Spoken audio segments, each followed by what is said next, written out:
Good morning, ladies and gentlemen. We welcome you again to another episode of GPL Capital's webinar in association with ICICI Prudential. Our topic for today's episode is Debt Market Outlook and Investment Opportunities. Our speaker for today is Mr. Manish Banathia, and our moderator for today is Mr. Deepak Panjwani. Pleasure to have you, sir.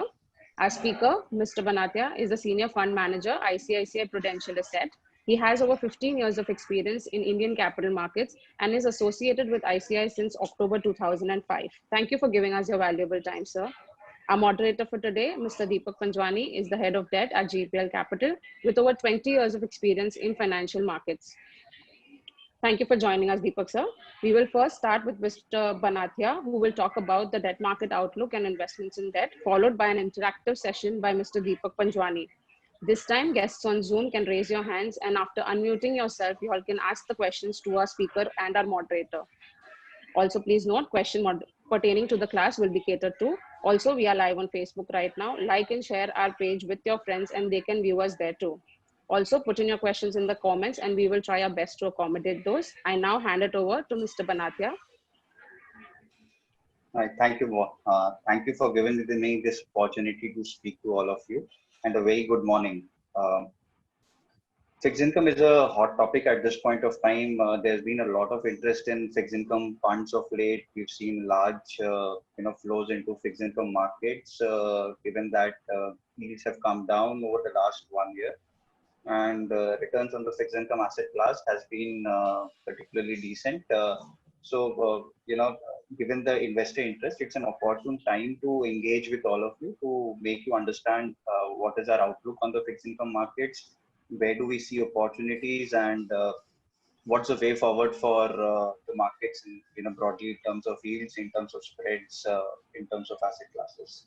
So, typically, it's a period for the economy where we are seeing that economy has been slow even before the COVID situation took place in the month of March, started in the month of March. The economy was tagging along slowly since September of 2018, and the growth had slowed down to almost 5% in the quarter before the COVID. So we had the problems which the economy was facing in terms of growth, the headwinds which the economy was facing in terms of growth, and then the COVID situation occurred. If I have to look a little back and see where the economy is, probably my understanding of where it would be going ahead would become a little easier. This period of 2017, 2016 to where we are seeing that the economy has been struggling within itself. There have been a lot of events which have happened and which is kind of, led to a more slower growth in the economy over the last 4-5 years. While 2008-9 was a period of time where the period before 2008-9 was a very strong period for the economy, for us to recover after 2008-9 was much easier. But as I said, the period before COVID was a much slower period. So for us to grow out of COVID would be even more time taking. It will be even more slow. But before that, let's go to the prognosis of the problem, and therefore, how do we move ahead? The investment channel of the economy has been slow, because the economy had invested a lot in the last cycle, and after that, what we've seen is largely the overall investments in the economy has been weak. While the growth was still okay in the years 2015, 16, 17, that growth was more from, kind of leverage which the households had taken at that point of time. And over the periods of 2016, 17, and 18, we had seen that household leverage in the economy had started to move up.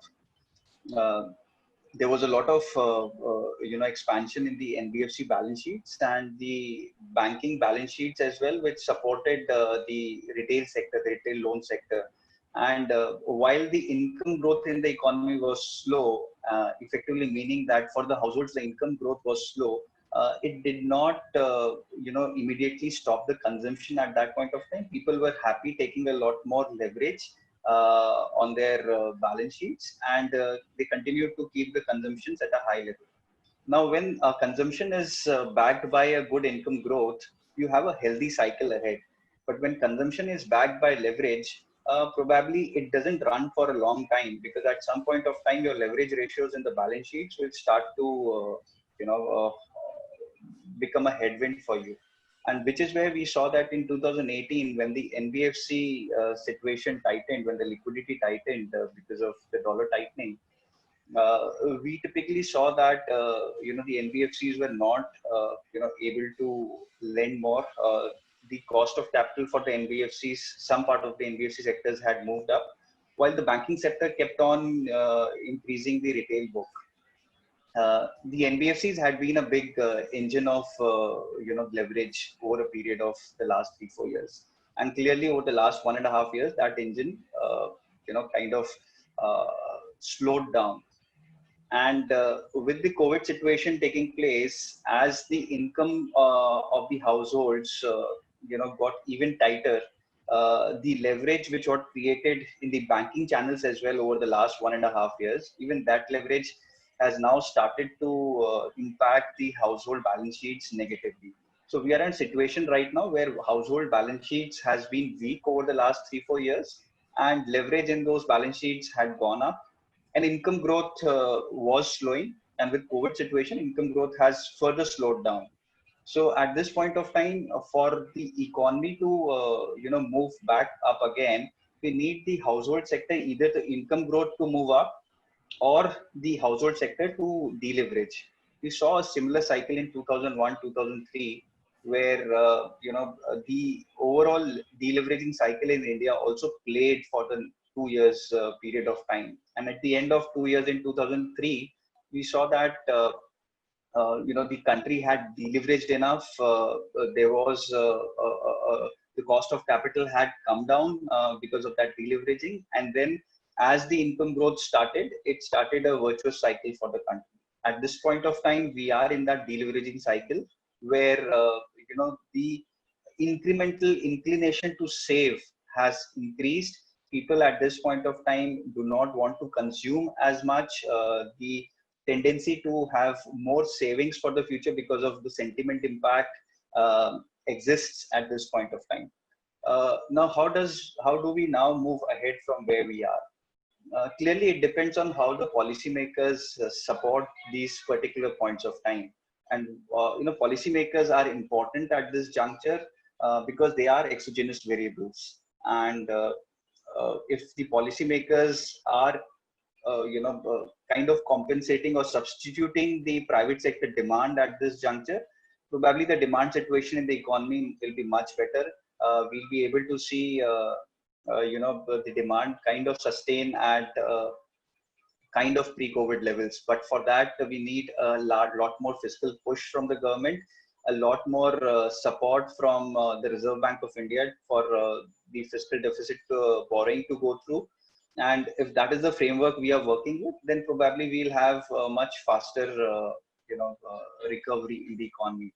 But absent that, if everything is left to the private sector, now the private sector works in a cycle where if the sentiments for the private sectors are weak, they tend to save more. When they tend to save more, generally the consumption, because the income is distributed between consumption and saving, the consumption is less. And when the consumption is less, the overall demand is less. So the corporates are also not inclined to invest any further. And the economy goes in a vicious cycle of slower growth and slower growth and slower growth. This continues till a time when there's enough savings with the households. Probably the sentiments would have bottomed at some point of time. Some positive sentiment starts to kick in, and the economy, starts to move back up again. But that's a cycle where only the private sector has to work on its own. There's no government support.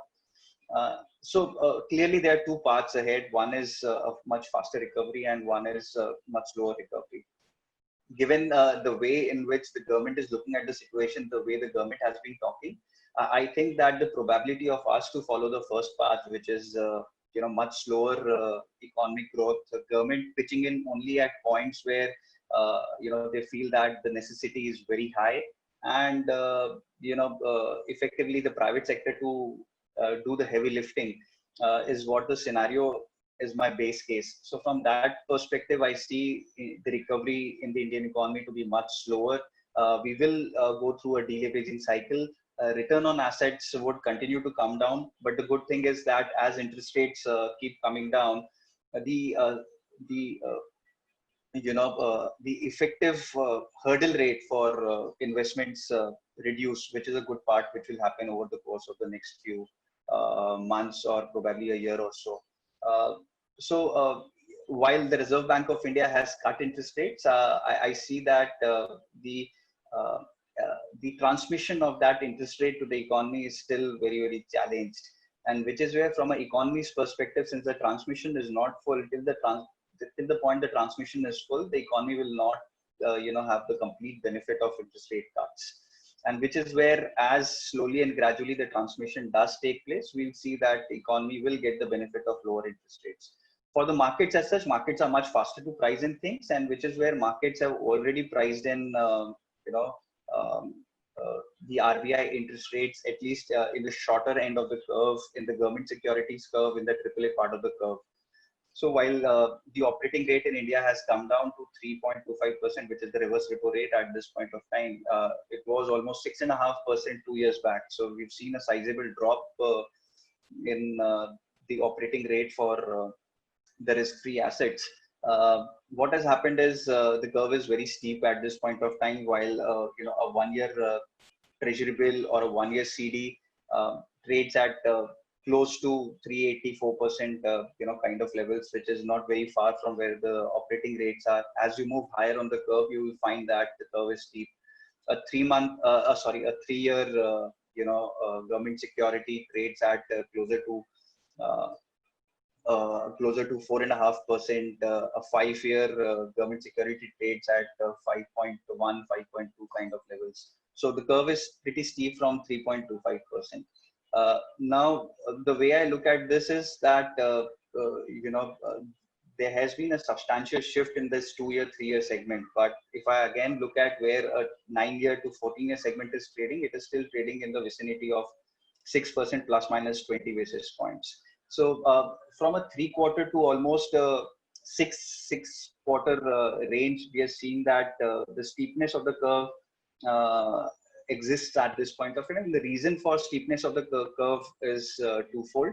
One, the curve is steep because there is a lot of uncertainty in terms of government fiscal. Government has not come out with its complete plan in terms of how much fiscal deficit will be there for the year. They have not laid out the fiscal deficit number.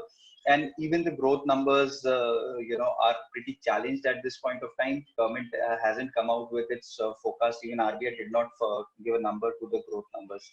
So numbers are very fluid at this point of time. So therefore, market is also to an extent a little iffy.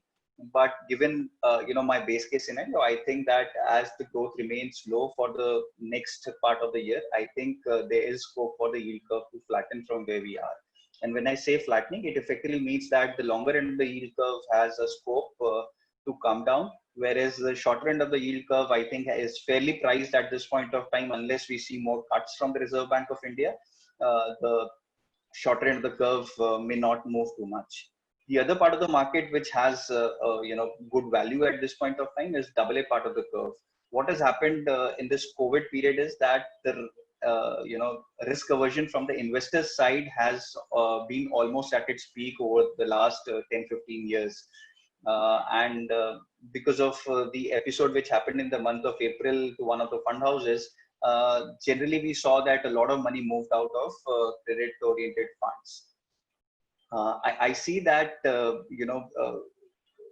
that segment of AA asset class, I see a lot of value over there because since the investors are risk averse, a lot of money has come to the AAA side. Lot of money has chased the AAA assets, and yields on the AAA assets are pretty low.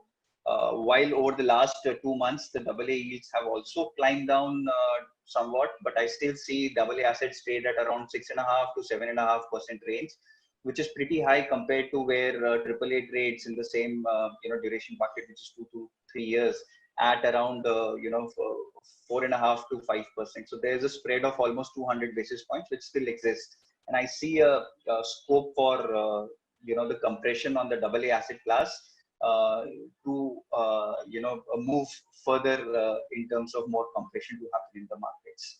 And why does this compression both in the duration curve as well as in the credit curve should happen at this point of time? Clearly, the reason is that the economy is in a deleveraging cycle, and when the economy is in a deleveraging cycle, credit growth falls. We've seen that credit growth has already come down. Initially, in the initial period of COVID, people did borrow, but that borrowing was more towards managing the risks. People have hoarded cash at this point of time. Corporates are sitting with a lot of cash, which they do not require because the businesses have not started completely.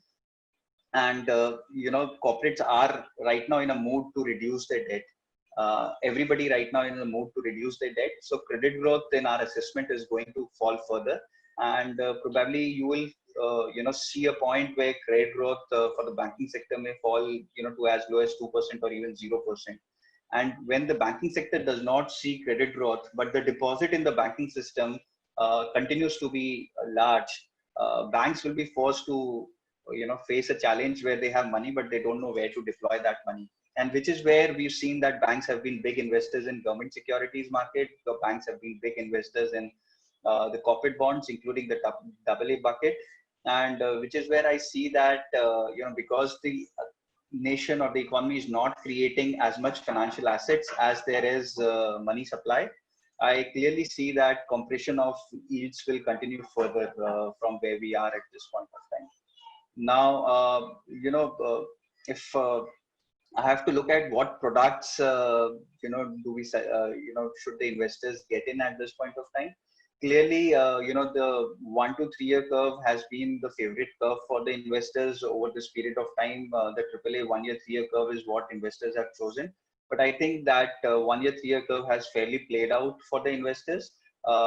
What is left for the investors now is effectively to choose between the two asset classes which I talked about. Either choose the point where the curves are very steep, which is 9 to 14 year bucket on the government security curve, or they choose the double A part of the curve.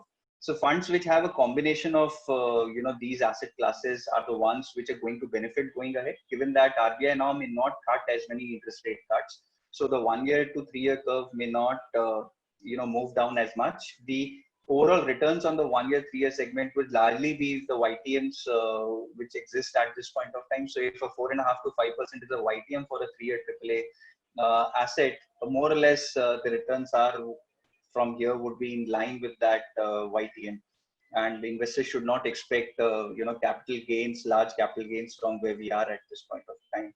However, if you've moved to a double A asset category, you will find that 6.5, 7.5 is a kind of YTM which exists. So there's one scope of compression, plus the absolute YTMs are also very high. So the effective returns for the investors are more interesting in that category than the AAA category. Secondly, as the curves may flatten, the GSEC curves may flatten going ahead, there's a possibility that, while the 2 year, 3 year, 5 year kind of government securities may not go down as much, but you will see that the 9 to 14 year part of the curve will compress. And when that happens, you will find some capital gains which can accrue to investors, in terms of overall returns. So these are the two segments. In terms of our own product positioning, we run a fund called All Seasons Bond Fund. We are marketing that fund aggressively at this point of time. In fact, we've been marketing this fund for a long time. It's a typical fund which exists in our bouquet at this point of time. Very different from all the other funds which exist in the industry. The idea for All Season Bond Fund is that investors normally have to take decisions every now and then, depending on how the situation in the market evolves, and that forces them to move from one fund to the other. The normal investment horizon for the investors is 3 years because of the taxation benefits. So investors, if they move out early, one, they are challenged in terms of their taxation on their investments, and secondly, investors also don't understand when to move into what bucket. What we do in All Season Bond Fund is we do it, we run the fund based on macroeconomic model, which is a proprietary model we have developed. We have been running that fund over the last 7 years on the proprietary model. And that model allows us to change the fund attributes gradually over a period of time. So the fund has the flexibility to move in terms of duration from 1 year to 10 years. In terms of the asset classes, the fund can move from government securities, the fund can move into AAA bonds, the fund can move into AA assets. And therefore, at points of time when accrual is the main theme in the market, where carry becomes very important, the fund has a good proportion of AA assets which can generate returns through carry on the portfolio.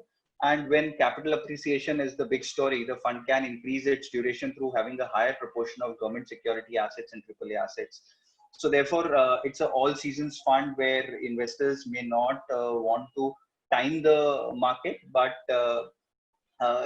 what we ask the investors is to keep their money for at least 3 years in the fund, because the fund style is based on economic cycles, and economic cycles take a little longer to play out. The effective investment horizon for this fund is at least 3 years. So whether it's a cycle where interest rates are coming down, or it's a cycle where interest rates are moving up, it's a cycle where carry is the main theme, the fund has the ability to play all of this, and we play this with some discipline which we have developed over a period of time.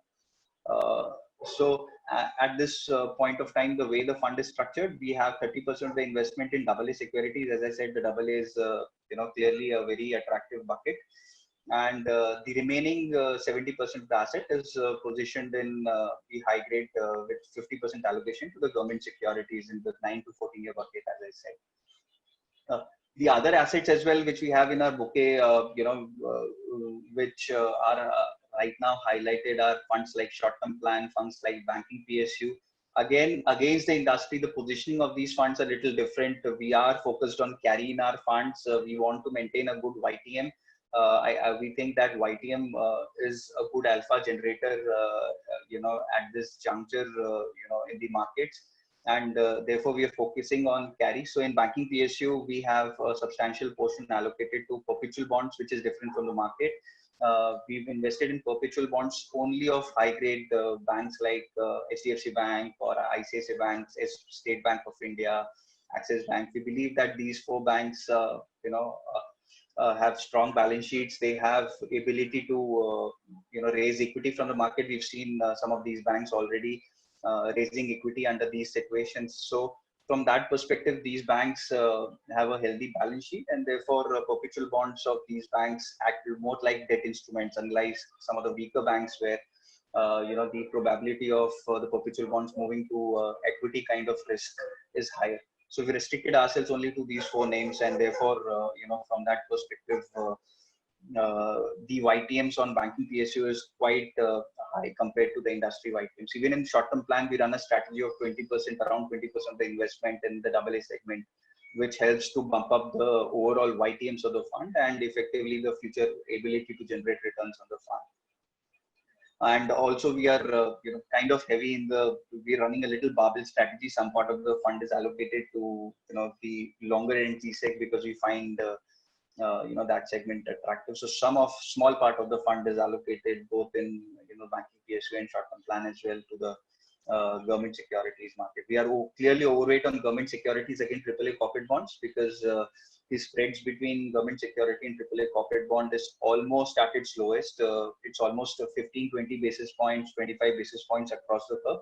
So at 25 basis points, we don't see a further compression in the AAA spreads to happen. In fact, the risk of expansion of spreads is higher than compression. So we are overweight on government securities in most of our fund basket. Clearly, from an investor's point of view, the other fund which makes a lot more sense is the medium-term bond fund. All season bond fund and the medium-term bond fund are my highlights at this point. Medium-term bond fund is again a unique fund in the market. It has an allocation of 50% of assets in AA category and 50% of assets in the government security in AAA category.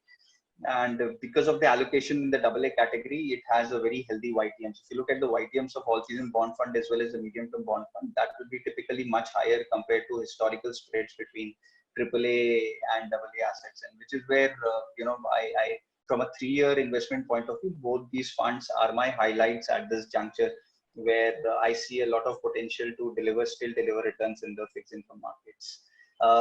So that's my broad view. Probably I will speak more once I have the questions from all of you. But just to repeat the broad thought process, the Reserve Bank of India has cut enough interest rates. Probably there's still space to cut more, but that space seems to be limited now. Investors who have invested in the AAA category. For them, I think the returns will now be closer to the YTMs at which the AAA assets are trading. There is scope for spread compression in the AA category. The yields on the AA category still looks comparatively higher given the current state of the economy. And also the curve is pretty steep on the government security side. So there is a scope for flatness which can occur on the government security curve. So these are the two pockets of opportunity, and investors should choose products appropriately. Over the past 1 year or 2 years, you know the uh, the returns on debt markets have been pretty high because returns have been front-ended. Given that YTMs have come down, the expectation of returns from the fixed income markets should be much lower compared to what we've seen in the last 3 years. Investors should keep that in mind while investing in the fixed income segment. Thank you so much. And now I'll open the forum for a more interactive session. Thank you so much, sir. Thank you for giving us this outlook. We now start with an interactive discussion with our speaker and our moderator, after which we will put the other questions on the floor. Over to you, Deepak, sir.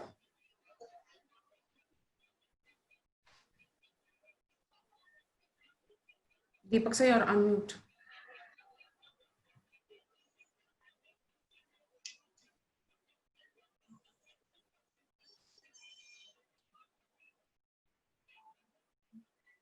Hello.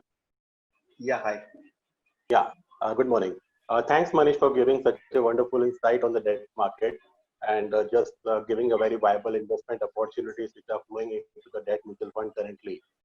What we have seen that before the RBI policy on 6th of August, the market was divided into the rate cut, and majority of the people were expecting the rate cut of 25 basis points. But RBI left the market, left the rates unchanged and kept an accommodative stance for a longer period of time. They have cited certainly on hawkish on the inflation numbers, which is slightly it's very like elevated for a certain period of time till September 2020. But they have given a very clear view that the inflation number likely to ease going forward post September and for the rest of the financial year, where they can see the inflation numbers will be coming down, and either because of the base effect or because of some supply pressure getting easing over.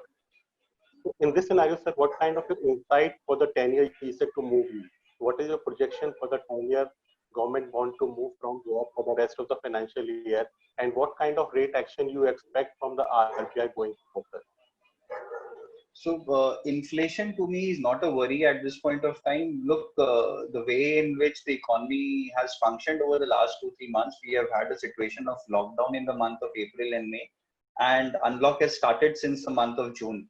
But that unlock has also been, in phases. So we've not seen the economy function completely. So supply side of the economy has not, has been constrained over this period of time.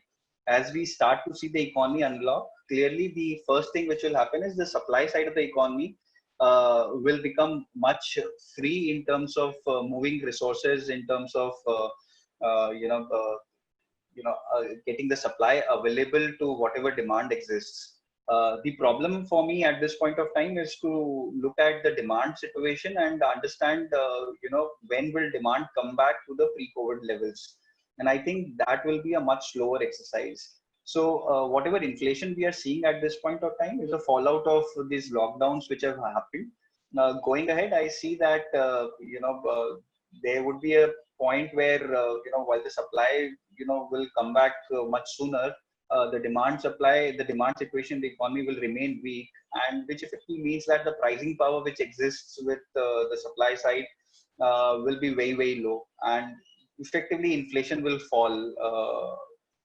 I don't think we are in an economy where inflation can sustain at 6% kind of levels. Clearly, it's a supply side inflation. Uh, if I look at the other economies, inflation has been very low. in all other economies. So it is also about how the inflation is calculated in India. The data which has been calculated for inflation has also been not complete. The CSO has also mentioned that they have not been able to calculate a complete data on the prices, and which is where the inflation data looks very high. So to me, as I look at the inflation data, I think that in the next 2-3 months we'll start to see inflation fall drastically, and in the second half of this year, I agree with the RBI, with the Reserve Bank of India's overall view that inflation will move down in the second half, and we will see that inflation remains at a low level at that point of time. So I'm not worried about inflation at this juncture. While the Reserve Bank of India has a mandate to manage inflation, they would have taken a pause in this policy. But the more important point is that, largely from a monetary policy point of view, we've seen that interest rates have been cut a lot.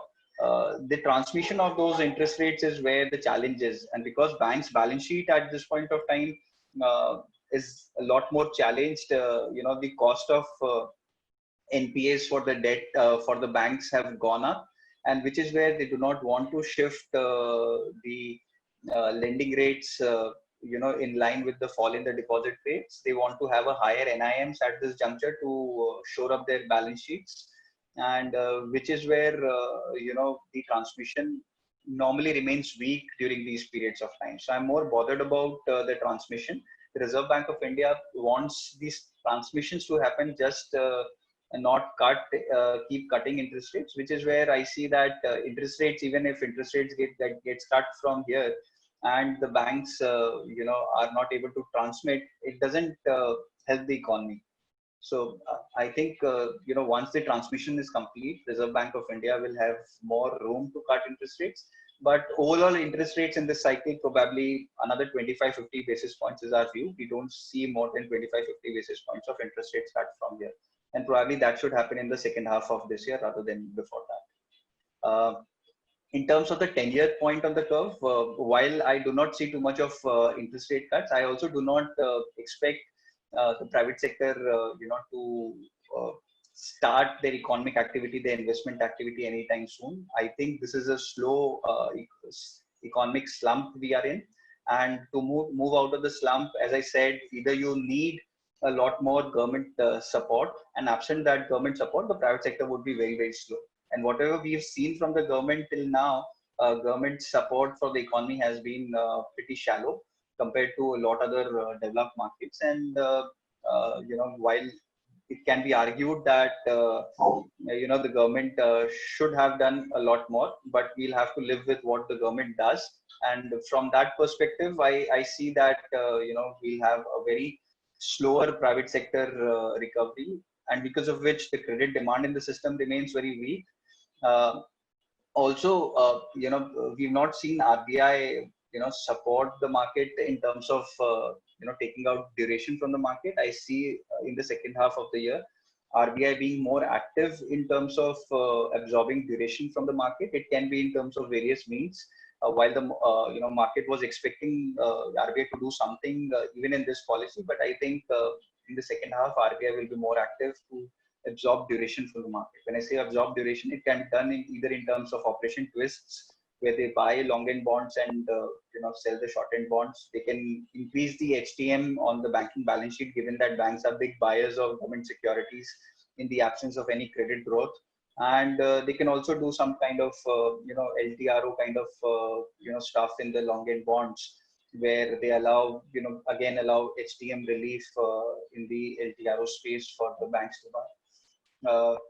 So these are the various things which the Reserve Bank of India can clearly do, and whenever they do it, we see that the spread which exists at this point of time between 5-year point on the curve and the probably 12-year point of the curve, there's a clearly space for that to compress. Any which ways, the carry on the 12-year part of the curve is pretty attractive. You are getting a 6-quarter 630 kind of yield against 4 to 5% in most part of the curve. So you are protected in terms of carry, and there's some scope for that compression to happen.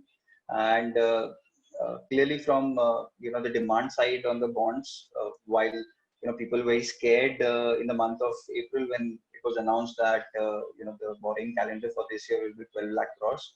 We've seen decent demand from various investors over the last 4 months. And even without any RBI support, the market has been able to absorb that demand, easily. Uh, Also, from a government borrowing point of view, it is important that the interest rates which the government pays on its overall borrowing move down if the nominal growth of the economy shifts down. And as see the period for the next 2 years, 3 years, the nominal growth for the economy looks pretty low. The average nominal growth for the economy does not look higher than 7.5%. I'm saying the nominal growth, not the real growth. So clearly, the government borrowing cost cannot be higher than the nominal growth, which is effectively that the government cannot continue to borrow at an average rate of 6.5%. The borrowing cost for the government has to come down. Effectively, this will happen over a period of time without the RBI support, but with the RBI support, I see clearly it can happen much faster. So when it happens will again depend on whether the RBI does lend its support in terms of absorbing the duration risk.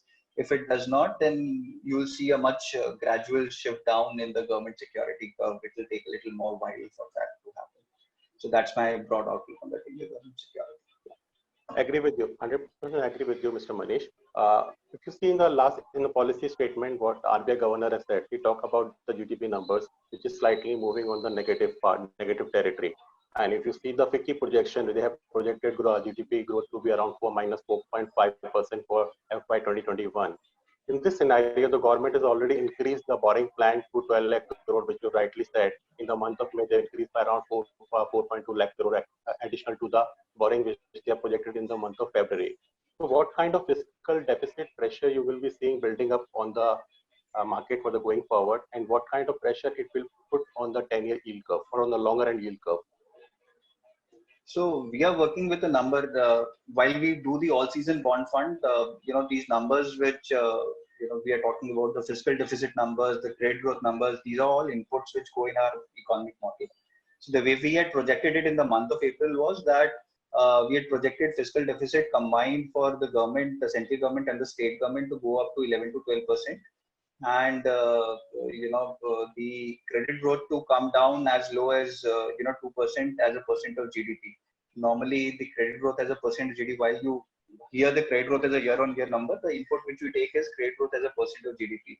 So clearly, from a point of around 7%, 8% of credit growth as a percent of GDP, we are now looking at a credit growth which is as weak as 2% or 1% of the GDP in the next phase. So even though the gross borrowing or the fiscal deficit numbers have moved up, the credit growth numbers have come down much more than the fiscal deficit numbers which have moved up. So while the private sector demand for money, which is the credit growth, has come down, the government demand for money can easily be compensated by the market. So which is where you are seeing that investors, in the absence of any investment in the real economy, have a lot of money right now, but they don't understand where to put that money.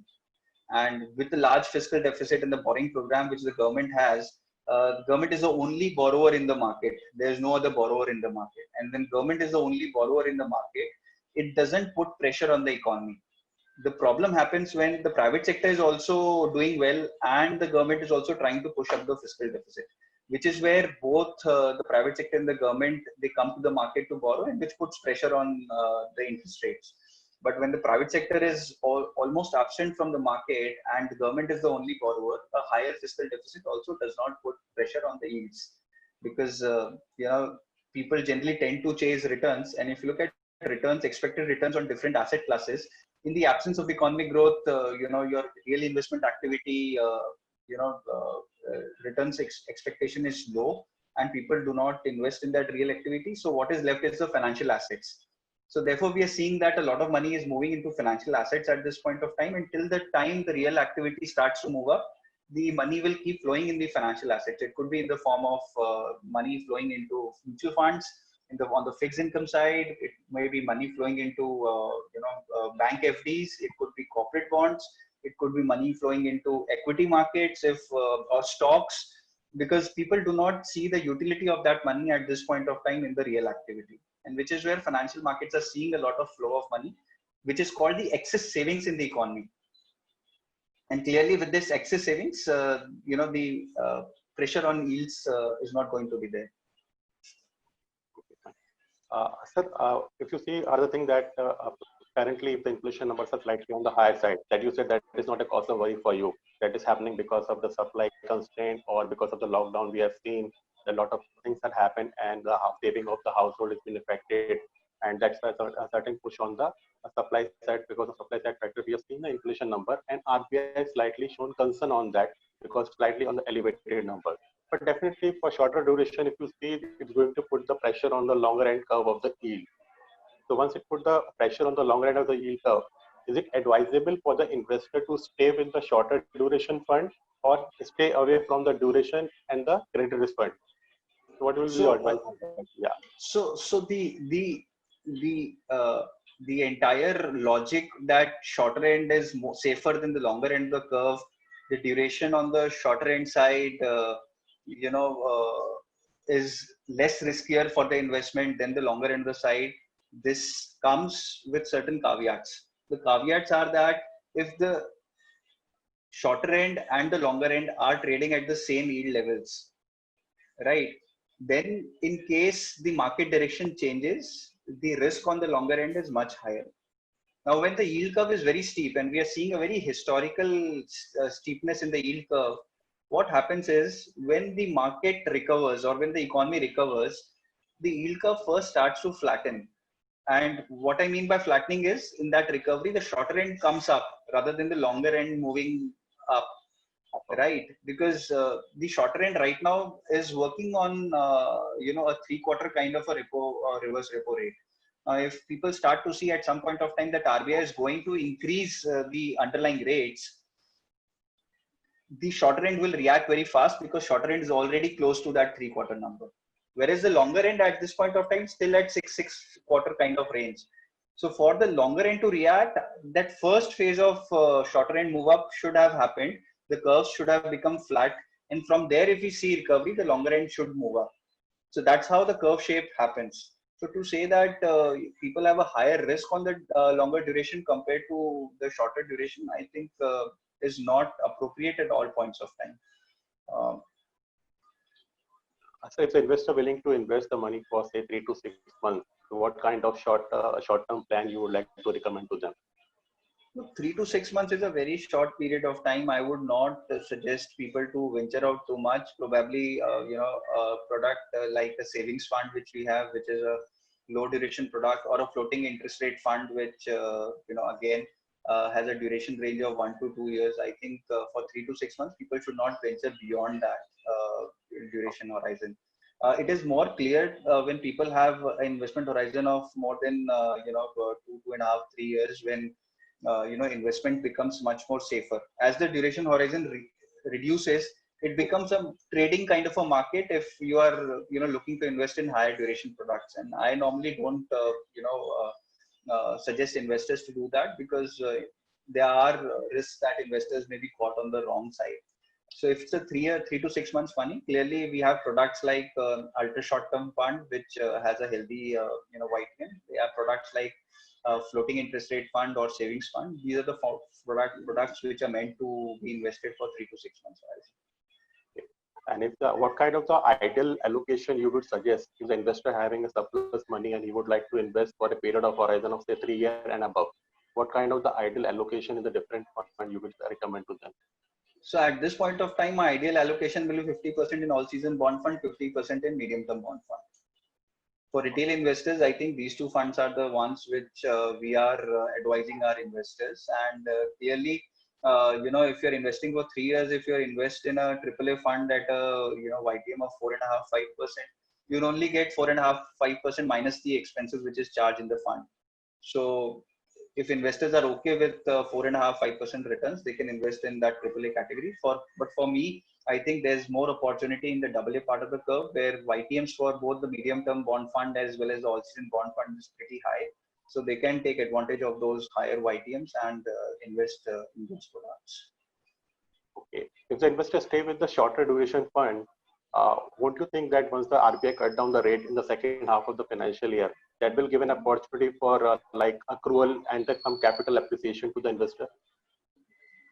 So look, the markets have already priced in a lot in the shorter end of the curve. If you look at the uh, 3-year part of the curve, the 3-year part or the 2-year part of the curve has been trading between 2-year is trading at 420, 425, a 3-year trades at 375, 475, 480. So markets have already priced in RBI rate cuts. Effectively, with RBI rate cut not coming, we've seen that the curve has shifted up by 10-15 basis points. But for you to look at similar returns, what these products have generated over the last 1 year, I think it becomes very difficult for these products to generate. I mean, over the last 1 year, we have seen that the returns have been in the range of 10%, 12% kind of levels. I don't see a possibility for these funds to generate these kind of returns. Effectively, if there's some carry gain which can happen by 25 basis points or 50 basis points of RBI rate cut, I don't think the curve will shift parallelly, because people would see that these are the final cuts which RBI will do, and therefore the room for people to move down these parts of the curve will be limited. So probably you may get some capital gains of 25, 30, 40 basis points, but beyond that is challenging. With the currently, if you see the reverse repo rate is at all-time low at 3.35%, and banking system having a very surplus liquidity of around 4 lakh crore plus. And if you see the money market instrument like treasury bills and other instruments are trading at a very low level. In this scenario, what is your view on the liquid funds? Liquid funds are low return generating funds only for the purpose of parking your surplus money. So I think against the savings bank account, liquid funds kind of have a similar return profile. So unless somebody wants to be in 3 years and take the advantage of taxation, which effectively he can do but better products, why to then invest in liquid funds? I don't see liquid funds to be too competitive at this point of time for retail investors. Okay. Thank you, thank you, Mr. Manish, for giving all this information. Last but not the least, I have seen your tagline, Tarakki Kare. With this Tarakki Kare statement, I would like to request you to give a stock or give the fund which will be very equivalent to that Tarakki Kare to our investors. So on the fixed income side, I have always said that All Season Bond Fund has been my favorite fund. My personal money has been invested over there. And, progressively it is a fund where you can put your money for 5 years, 10 years, 15 years, and not bother about, changing from one fund to the other fund. Let the fund do the activity for you. There's been a big disciplined approach, which we have built over the period of the last 7 years. There's a track record which the fund has. And, while you say Tarakki Kare, the idea is that let your returns compound. And fixed income is a space where the compounding effect shows up over a longer period of time. In shorter periods of time, probably other asset classes have much higher returns, but over longer periods of time, we've seen that fixed incomes have that compounding effect. And with a product like All Seasons, effectively it's a good allocation to your basket. We've seen happy experiences of people. So if investors want to choose that product, I think it's a best recommendation from my side. Thank you very much. I hand over to Mr. Forum for further proceeding. Forum. Thank you for this fruitful discussion, sir. We now move forward to the Q&A from our guests. Anybody who has questions can raise your hands over here.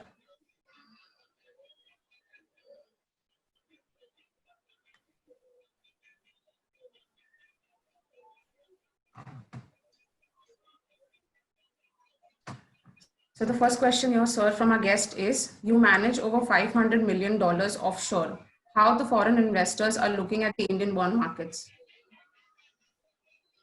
So foreign investors at this point of time are not interested in the Indian bond markets because of two reasons. One, the COVID situation in India is worse off compared to a lot of other countries. So they would want to be with the countries which have come out with COVID earlier.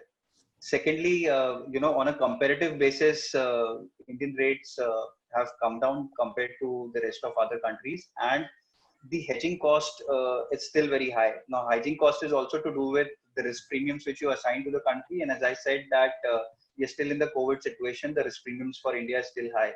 So the hedging cost for the foreign investors is still very high.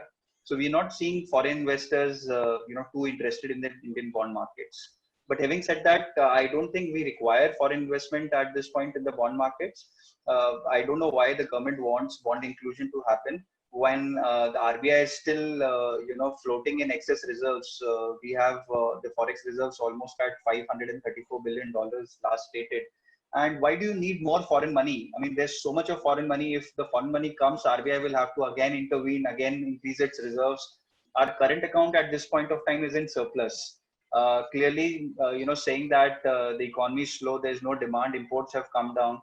And when current account is also generating a foreign surplus for you, why do you require foreign money? So in my view, you don't require any foreign flow. Your domestic savings is good enough to take care of your funding requirements at this point of time.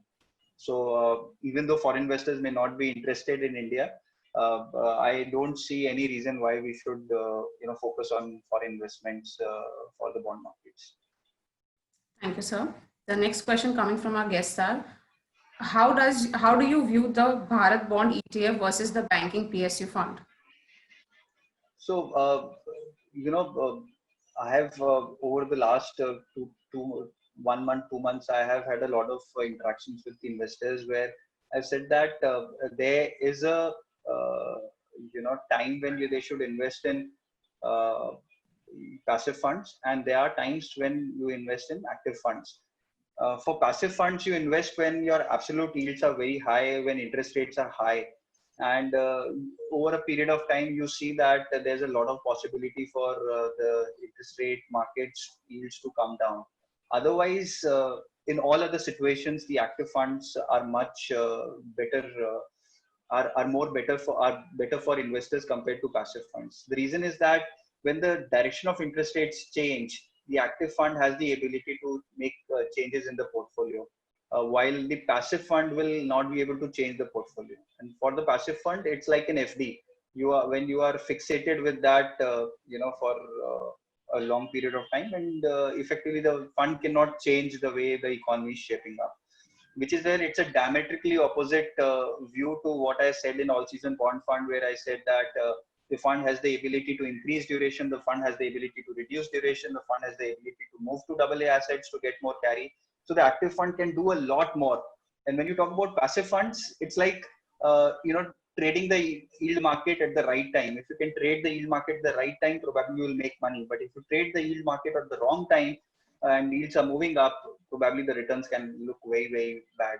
And effectively at this point of time, we already have seen RBI cut, as almost 6.5 has become 3/4 as operating rate, and further rate cuts from here look very limited. So I would rather suggest to be in active funds than in passive funds. And the bond ETF being a very passive fund, it's the same like the rundown strategies which a lot of other mutual funds run, and I would not recommend at this point of time to be over there. Thank you, sir. The next question is, do you think we are towards deflation? So we have been in a disinflationary cycle or a deflation, whatever you call it, over the last 3-4 years.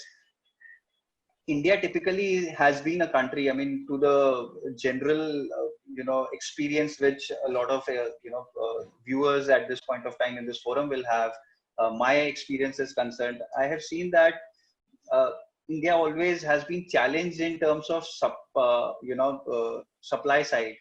Demand has never been a challenge in India, but the last 3-4 years has been a point of time where we've seen that demand has been a challenge, not supply.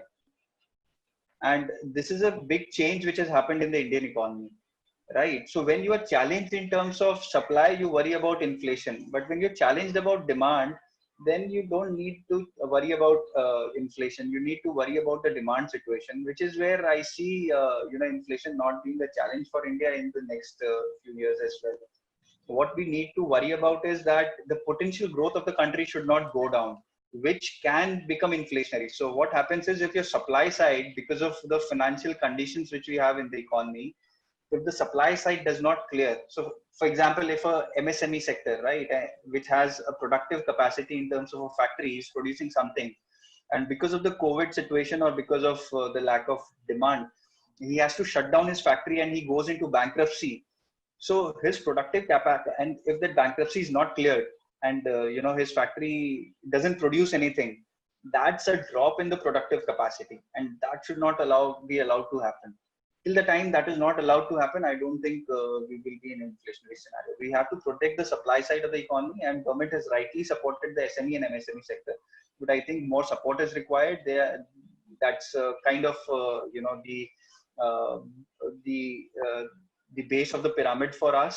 And if we allow that base of the pyramid to falter, when the recovery happens, they will not be there to support us on the supply side. That is the only worry I have on inflation. uh, and I think the government understands it, and the government will not allow the supply disruptions to happen. Thank you so much, sir. The next question is, given the situation of low credit offtake, do you think that the RBI will have to take steps to reduce interest rate in October or later? And if not a rate cut, what steps would RBI take according to increase the credit offtake? So to increase the credit offtake, I think that rates in the banking sector has to come down. The risk aversion which exists at this point of time has to come down. The RBI rates, I think, are low enough for the economy to absorb that, and the economy to show some recovery on that. But unless the transmission on the financial sector balance sheets does not happen completely, it will remain challenging for the economy to, have a healthy recovery. So I think more work has to be done on transmission. If you look at the weighted average lending rate, which has come down for the financial sector, it's hardly been anything compared to what the overnight rates on the capital markets have been. So capital market normally lends to people in the AAA category, in the AA category. And people in the AAA and AA category are already seeing lower costs. And these people will not invest till the time they see the demand side of the economy improve, because there's already excess capacity. The demand side of the economy is faced by the sector where banking system does not want to lower down the interest rates. So that's a challenge, and that challenge needs to be addressed. So RBI can cut interest rates. Probably, I think another 25-50 basis points of interest rates can be cut by Reserve Bank of India. But the heavy lifting has to be done by reducing the bank lending rates to allow the transmission of interest rates to be much more smoother than what we have seen over the last 2 years. And it's not easy. It's challenging, given that banking sector is already facing a lot of challenges on the balance sheet side. Thank you, sir. The next question is, if one wants to invest in the GSEC funds with a view of 1 year, is it advisable? I would say that GSEC fund, one should have a method of it's not an investment in my point, in my frame of thought. It is more about trading the market rather than investing for a longer period of time. One can trade the market. It's a good point to trade the market. I would not suggest not to trade the market, but there are certain there are certain discipline which needs to be followed while you're trading the market, and there are certain other assumptions which work while you invest in the market. So investing in the market is a much easier exercise. Trading the market needs a lot more skill. So effectively for me, GSEC investment is more of a trading call and not an investment call. And the other part of the market which I talked about, which is the AA segment, is more of an investment call for me. I can stay invested for 3 years. Whereas in GSEC, at some point of time, I'll have to move out. So I should choose the fund which has the ability to do that, which is where I suggested a fund like All Seasons, where there's a method of where we can pull out of the government security in the duration segment and reduce the duration in the fund. Thank you so much, sir. The next question is, how good are state government bonds and loans in terms of risk and return metrics for retail investors? So state government loans, in terms of overall safety, has been as safe as government securities. We have, we have a state versus center, overall system where the sovereignty has been provided both to the center as well as to the states within the broad framework which states operate in. So to the extent the spreads on state government loans are high compared to central government loans, one should look to choose state government loans. And when the spreads are narrow, one can choose to invest in central government bonds more. At this juncture, I find that the spreads are little less than average. Also, given the fact that the second half borrowing for the states is higher compared to the center, I generally seasonally I see that spreads for state government securities expand in the second half. So at this point of time, I would prefer central government securities over say state government securities. But when the spreads are high, I may recommend the central government security over state government security. Thank you so much, sir. Next question is, in debt MF, which fund will you recommend for a SIP with 3 to 5 years time frame? You recommend SIP, in markets generally where you see the market to remain dull, and and then probably you will find that the market will tend to move up in terms of valuation. The market is cheap at this point of time, but you don't know whether the market can become cheaper. So you invest in that asset class through SIP structure. Now, debt asset, as from a cyclical perspective, doesn't sound cheap to me for me to recommend an SIP in debt over the next 5 years. Probably if you would have asked this question to me in 2013, I would have said that, when yields were at 9%, I would have said that you can do an SIP because I was bullish on, overall yields, but I did not know when the yields could have come down. So doing SIP at 9% makes a lot of sense. Doing SIP at, these levels, I'll not recommend to the investors. Thank you so much, sir.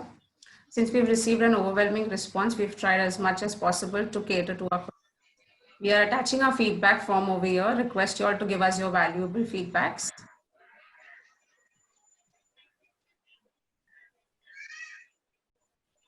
We once again thank our moderator and the speaker for joining us today. We also thank Varun sir for having this organized. Varun sir, can we see you and have some words from you?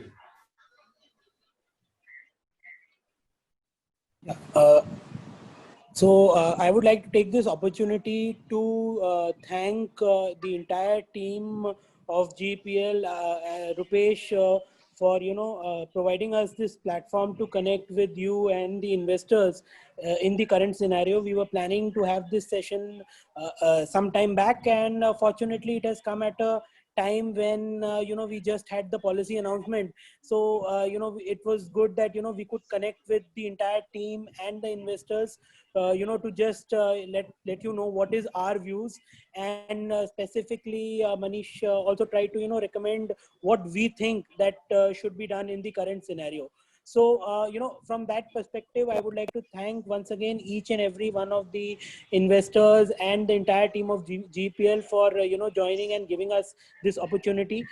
Thanks for connecting with us, and we look forward to organize more such interactive sessions in the period going by, where we think, we'll be able to add some value to, and propagate what is our thought process from the market scenario and what we feel should be the right strategy to invest in the current scenario. So with that, I think, I would like to thank each one of you. I would like to thank Manish.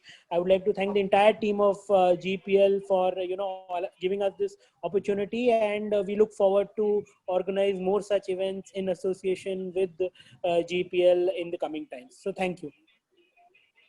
Thank you so much, sir.